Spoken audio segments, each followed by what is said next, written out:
Welcome to Betrayal Stories. In today's video, we're diving into a night I thought would be simple, predictable, and quiet until three older men walked through my door and changed everything. What I assumed would be a routine.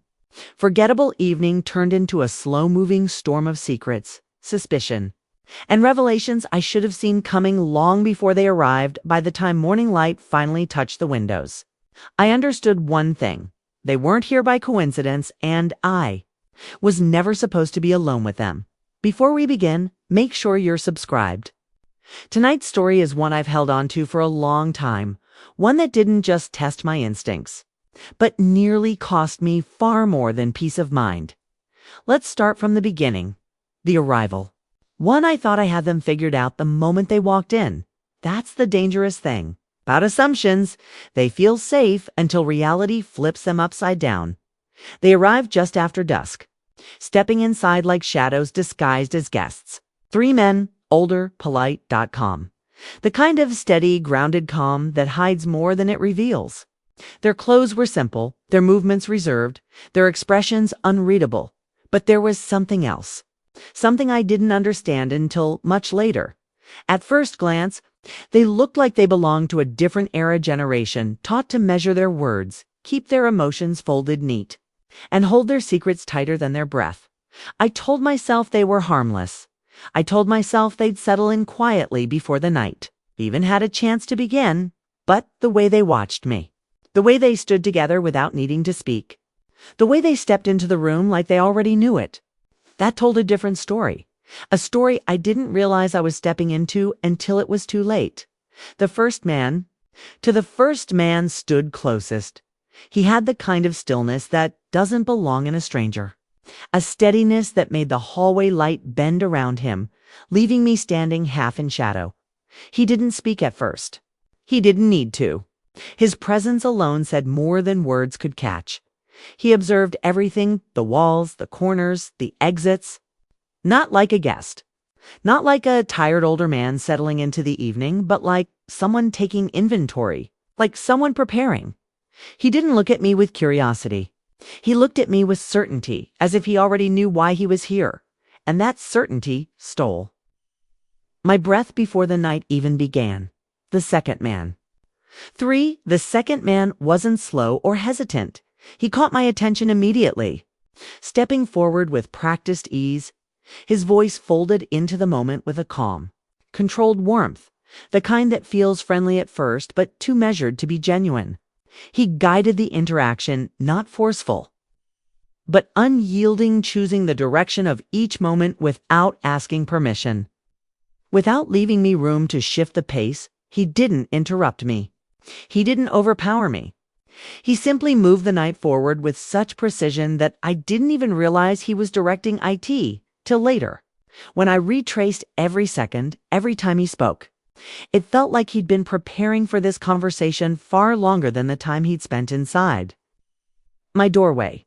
The third man the third man stayed back, silent, watchful, close enough to feel, far enough to question. He didn't speak. He didn't smile. He didn't introduce himself like the others. He studied the room. Studied me, studied the way the first two men positioned themselves. His stillness wasn't shite, was observant, calculated, like someone waiting for the exact second everything would fall into place. And the silence around him wasn't quiet, it was loud. It told me something was wrong long before I could name it. The shift in the room. I expected them to warm into the night, old friends reconnecting, old stories unfolding, but instead the air thickened. Their eyes didn't wander. Their attention didn't drift. Three different sets of eyes, three different temperaments, but one shared focus, me. Not in a threatening way, not in a predatory way, but in a way that felt intentional, like I was the reason they were here. The first man leaned closer, voice low. Not dangerous, decisive. The second brushed past my thoughts with a comment, too specific to be casual. The third stepped forward for the first time, closing the quiet triangle around me until escape felt unnecessary. An impossible. At that moment, my pulse quickened, not out of fear, but confusion. an instinct waking up. Something wasn't right. But I couldn't find what. What I didn't know 6 at the time. I thought their intensity came from age. Older men, more grounded. More confident. I didn't understand that. What I was reading wasn't confidence. It was training. They carried themselves like people who'd spent decades learning to manage crisis, not create it. Men who knew how to stay calm when everyone else unraveled. Men who had been taught patience the hard way. But I didn't know that then. I only felt the weight of their presence, growing heavier with every breath. The questions begin. 7. The second man asked the first unusual question. Not dangerous, not strange, just precise. Have you lived here long? He said it casually, like harmless small talk. But his eyes weren't casual. They were scanning, calculating. I answered. He nodded slowly, as though confirming something. The first man asked the next question. This one was even more specific. The third man didn't speak. He just listened. But the way he listened made every word feel recorded at first. I couldn't tell what they were doing. Then I realized they weren't asking questions. They were cross-checking answers. 3 men, 3 different approaches. 1 shared purpose, not random. Not social. Strategic. That's when my stomach tightened. The moment I noticed the pattern -8, it happened in the quiet. The kind of quiet that comes after too many questions, too much tension, too many guesses. The first man looked toward the window, not out of curiosity, but calculation. The second checked the hallway, not with interest, but familiarity. The third's gaze landed on the framed photo on my table. A police graduation photo, my brother's. When his eyes paused, the other 2 followed. None of them commented, but the air changed. Their posture straightened. Their breathing steadied.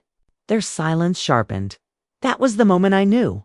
They weren't here by accident. The first reveal, -9, the second man broke the silence. We knew your brother. My breath caught.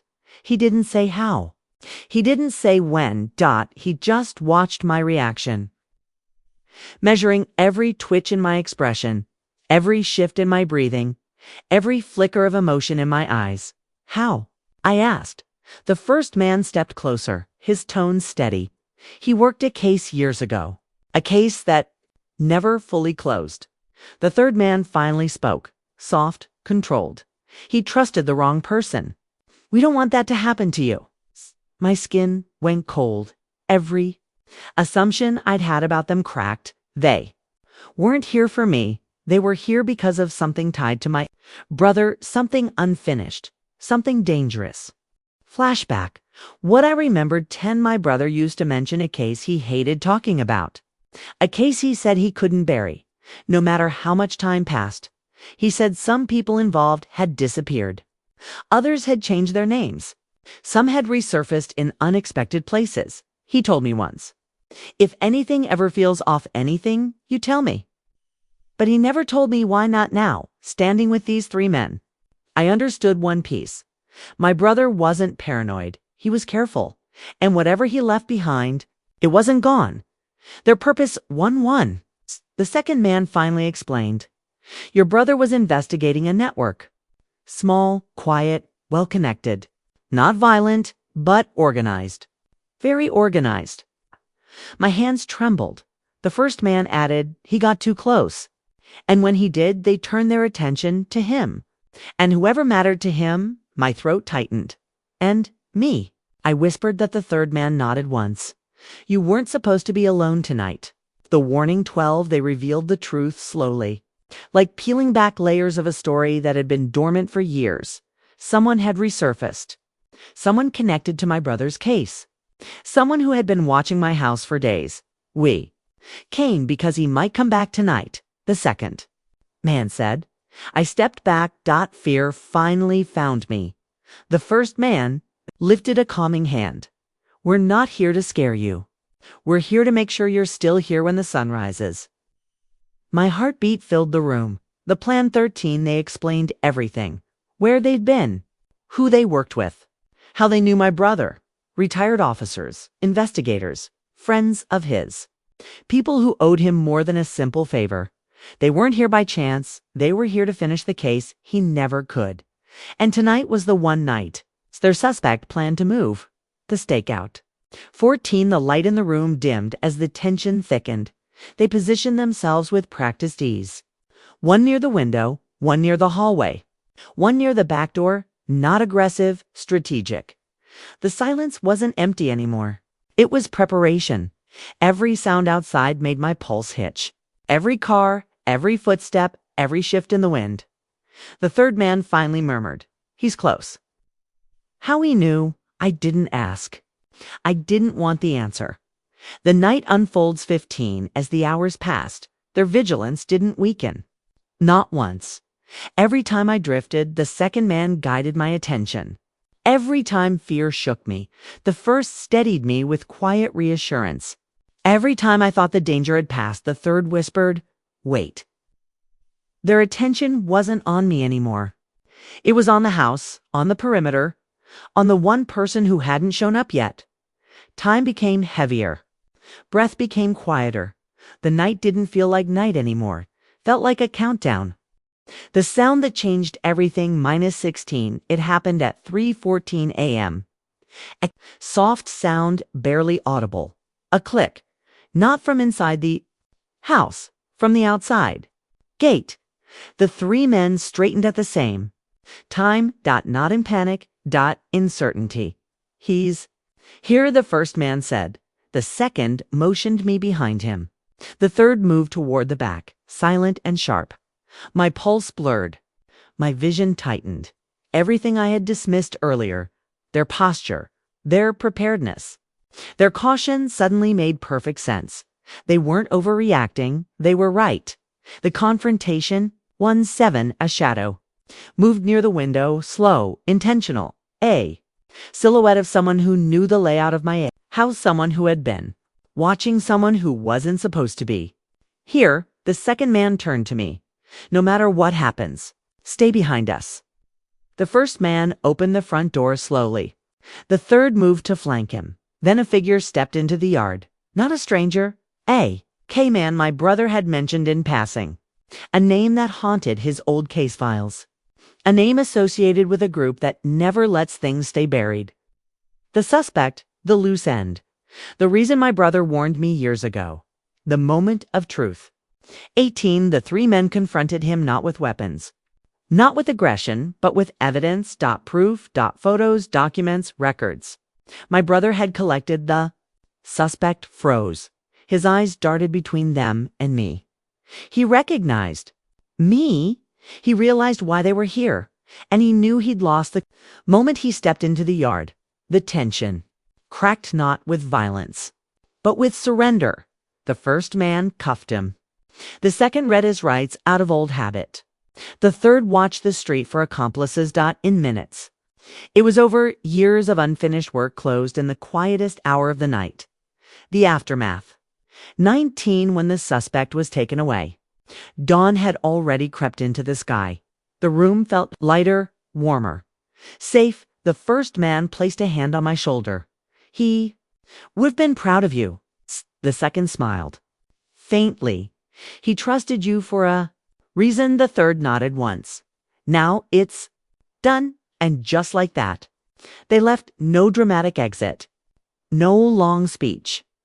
No demand for gratitude, just three men fulfilling a promise to someone who wasn't here anymore.